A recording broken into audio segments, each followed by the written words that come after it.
Всем привет! Друзья мои, мира вам и крепкого здоровья! Сегодня вашему вниманию очень вкусное мясо, которое я готовлю в духовке. Готовится такое блюдо быстро, в течение 1 часа, из доступных продуктов. Неплохо выглядит на праздничном столе, а можно приготовить и в выходной день. Вот так мясо выглядит в разрезе. Оно очень вкусное, нежное и сочное. Поехали готовить!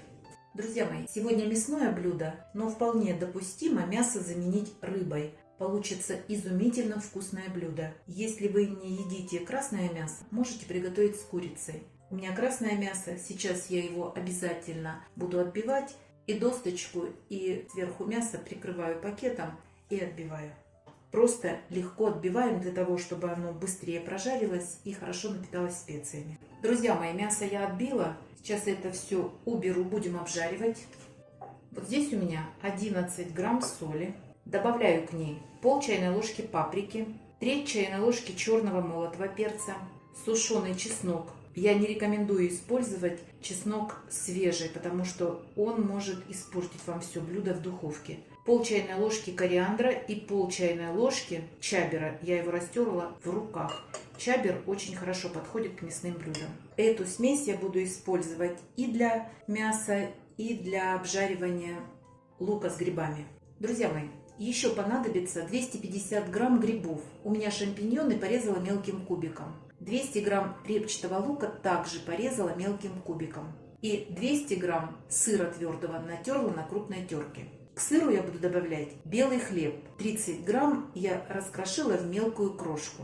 2 средних помидора порезала на слайсы. Еще будет сливочная заливка. Для нее нам понадобится 30 грамм сливочного масла, 180 миллилитров сливок 10% и 25 грамм, это столовая ложка, муки. В сковородку наливаю 2-3 столовые ложки растительного масла и разогреваю. Хорошо разогретую сковороду выкладываю мясо и буду обжаривать на сильном огне по 1,5 минуты с каждой стороны до появления золотистой корочки. Мясо должно внутри запечататься, а сверху появиться корочка. Мясо обжарилось, в этой же сковородке на этом же масле буду обжаривать лук до золотистого цвета. Пока мясо горячее, посыплю его специями. К обжаренному луку добавляю грибы. Сейчас грибы пустят сок. Жарить будем до того состояния, пока выпарится весь сок. Солить будем в самом конце. Просто перемешивайте, пусть испарится вся жидкость. Добавляю пол чайной ложки нашей смеси, которую я готовила в самом начале. И перемешаю. Обязательно попробуйте на вкус. Грибы должны быть слегка солеными. Грибы готовы. Выключаю. Сейчас покажу, что дальше будем делать. В сотейник добавляю 30 грамм сливочного масла и растапливаю. Сразу же высыпаю 25 грамм муки и непрерывно помешиваю. Мука должна соединиться со сливочным маслом. Постепенно в 3-4, а то и 5 приемов буду добавлять сливки и непрерывно размешивать. Как только сливки загустели, еще добавляйте. И вновь очень быстро и тщательно размешиваем. Комочков нет, сливки загустели, вновь добавляю и размешиваю. Огонь не очень сильный, чуть ниже среднего. Сливки можно присолить этой же солью, которую мы приготовили со специями, а можно просто с солью. Я щепотку соли вот прям на кончике ножа добавила. Все, сливки готовы. Вот посмотрите, при таком способе сливки будут без комочков. Продолжаем, друзья мои. На мясо аккуратно выкладываем грибы.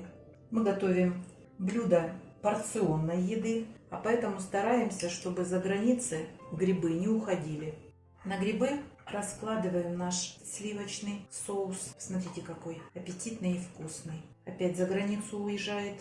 От жадности еще добавлю и пусть идут за границу. Грибы вместе с соусом. Все. Сверху раскладываю помидорчики. Помидоры присыпаем специями, потому что помидор у нас обязательно должен быть соленым. Запекать при 190 градусах в течение 20 минут будем под фольгой. А затем сниму фольгу и буду готовить еще без фольги при 190 градусах в течение 15 минут. А потом встретимся.